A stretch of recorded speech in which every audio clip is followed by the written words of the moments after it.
Math अध्याय 14 के प्रश्नावली 14.3 का क्वेश्चन नंबर 2 है। यदि नीचे दिए हुए बंटन का माध्य 28.5 हो तो x और y का मान ज्ञात कीजिए। अंतराल वर्ग अंतराल हमें दिया हुआ है ये पूरा नंबर और बारंबारता भी हमें ये दी हुई है और कहा जा रहा है इसका माध्यक हमें दिया हुआ है 28.5 और x और y की वैल्यू ज्ञात करनी है। जो x है और ये y बीच में जो आया है इसकी वैल्यू हमें ज्ञात करनी है। तो माध्यक है तो माध्यक का सारा फॉर्मूला लगाएंगे, सारा चीज़ माध्यक का करेंगे। तो इसे कॉपी पर बना लेते हैं पहले। तो ये हमने क्वेश्चन में दिया हुआ था, ये भी क्वेश्चन में दिया हुआ था। हम संचय बारंबारता को एक्स्ट्रा ऐड किए हैं क्योंकि हमें माध्यक निकालना है जिसमें संचय बारंबारता होती है। अब संचय बारंबारता कैसे होती है, ये बारंबारता है, ये 5 हम एज इट इज़ यहाँ पे उतार देंगे।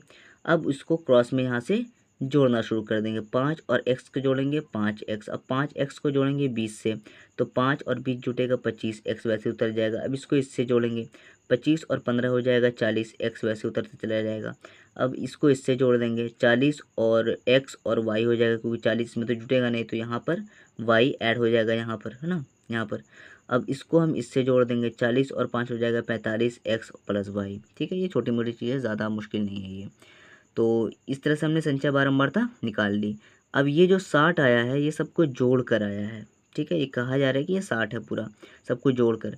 ये भी किसके बराबर होगा, ये भी बराबर होगा 60 के। 45 है, 2 नंबर ऐसा होगा कि दोनों मिलकर अब ये सब मिलकर 60 बना दे, है ना। तो अब माध्यक के लिए हमें चाहिए क्या, माध्यक तो हमें दिया हुआ 28.5।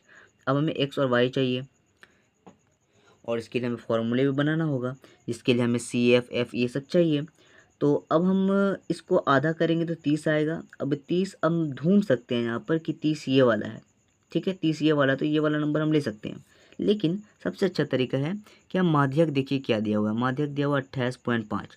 अब ये देखिए इसमें से, इसमें 28.5 कहाँ पर आता है, 0, 10, 10, 20, 20, 30, 30, 40 किसके बीच में आ रहा है। तो 20 से लेकर 30 के बीच में 28.5 आ रहा है।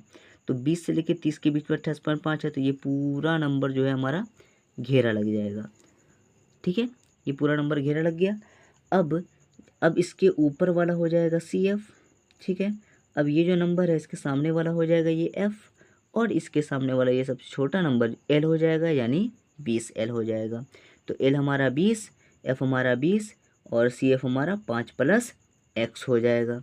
तो हम लिख भी सकते हैं, नहीं भी लिख सकते हैं। तो अब इसको सॉल्व करना शुरू करते हैं जैसे कि कहा जा रहा है। और h हमारा क्या है, h इन दोनों के बीच का दरमियानी नंबर 10-10 का गैप है, ये h है। तो आइए देखते हैं, यहाँ पर रखते हैं ताकि हमें सब कुछ दिखे। माध्यक का फॉर्मूला होता है L + n/2 - CF/F × h। L हमारा कितना है, L हमारा 20 है तो हमने क्या लिखा है L की जगह 20 प्लस वैसे उतारा n/2। n हमारा कितना है 60, 60/2। 60 को अगर 2 से भाग करेंगे कितना आएगा हमारा 30 आएगा। तो n/2 की जगह क्या लिखेंगे 30 हम लिख देंगे। ठीक है, उसके बाद CF। अब हम देखें CF क्या है। CF तो हमारा इसके ऊपर वाला यानी 5 + x है। तो यहाँ पे क्या लिखेंगे, CF की जगह क्या लिखेंगे 5 + x। अब ब्रैकेट दे देंगे, क्यों, क्योंकि ये माइनस जो है वो 5 से सिर्फ गुना हो जाता है तो -5 होता है। लेकिन 5 + x ये पूरा नंबर है तो इसलिए हम यहाँ पर माइनस दे देंगे और यहाँ पर पूरा ब्रैकेट से घेर देंगे। ठीक है, बटे वैसे दिया। F हमारा क्या है, F हमारा यहाँ पर लिखा हुआ है 20। F हमारा क्या है 20, तो F की जगह हम क्या लिखेंगे 20 लिखेंगे। यहाँ पर F 20 हो जाएगा। इन दोनों के बीच का दरमियानी नंबर 10 है तो यहाँ पे H हमारा 10 हो जाएगा। माध्यक 28.5 तो दिया हुआ ही था, इसी वैसे लिख दिया। अब 28.5 वैसे उतारेंगे, 20 वैसे उतारेंगे। अब इसको सॉल्व करते हैं। 30 वैसे उतरेगा, माइनस प्लस हो जाएगा माइनस, 5 वैसे उतर जाएगा, माइनस प्लस हो जाएगा माइनस, x वैसे उतर जाएगा, बट्टे वैसे उतर जाएगा 20 नीचे और इंटू 10। अब हम 10 से काट सकते हैं, 10 एकम 10, 10 दूना 20। तो अब 20 ये प्लस में है, बराबर की इस तरफ लेके जाते हैं, माइनस में हो जाएगा, इज इक्वल 30 में 5 जाएगा 25 माइनस x और बटे नीचे क्या है 2 है तो बटे नीचे 2। अब हम देखेंगे 28.5 में 20 जाएगा, 8.5 बचेगा, इज इक्वल वैसे ही 25 माइनस x वैसे उतर जाएगा, 2 वैसे उतर जाएगा। इसके नीचे 1 है, ये पूरा नंबर इससे गुना हो जाएगा, यानी 1 इससे गुना हो जाएगा, वही नंबर उतर जाएगा यहाँ पे। 2 इससे गुना हो जाएगा, 8.5 अगर 2 से गुना होगा 17 हो जाएगा, है ना। 8 दूना 16, 5 5 10 और 0 लग जाएगा तो 17 हो जाएगा हमारा। 25 माइनस x। अब ये 25 प्लस में बराबर के इस तरफ आएगा माइनस में और माइनस x वैसे उतर जाएगा।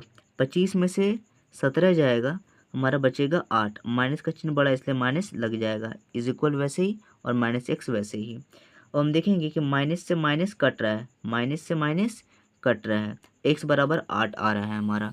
तो हम यहाँ पे क्या लिखेंगे, एक्स बराबर 8। अब हमें y की वैल्यू पता करनी है, x की वैल्यू तो हमने पता कर ली, y की वैल्यू पता करनी है। तो हम देखेंगे ये पूरा नंबर 60 के बराबर है, तो हम यहाँ पे लिखेंगे 45 प्लस x प्लस y बराबर 60।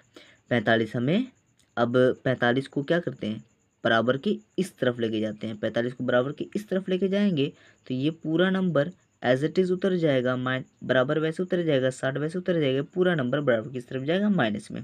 60 में से 45 जाएगा 15, y plus x plus y 15। X की वैल्यू पता है, हाँ पता है 8 है, प्लस वाई इज इक्वल 15। अब वाई की वैल्यू पता करनी है, ये 8 है, बराबर उस तरफ जाएगा माइनस में, क्योंकि प्लस में है। 15 में से 8 जाएगा, सॉरी माफ़ कीजिएगा, यहाँ पर शायद दिख नहीं रहा होगा आपको। तो x प्लस वाई कितना है हमारा, 15। तो x की वैल्यू पता है, हाँ पता है 8 है, प्लस वैसे उतारेंगे, y वैसे उतारेंगे, 15 वैसे उतारेंगे। 8 प्लस में बराबर किस तरफ जाएगा, माइनस में। 15 में से 8 जाएगा 7, तो y की वैल्यू कितनी आई, 60। x की वैल्यू कितनी आई, 8। अब जोड़ के देखते हैं, 7 से 14 15।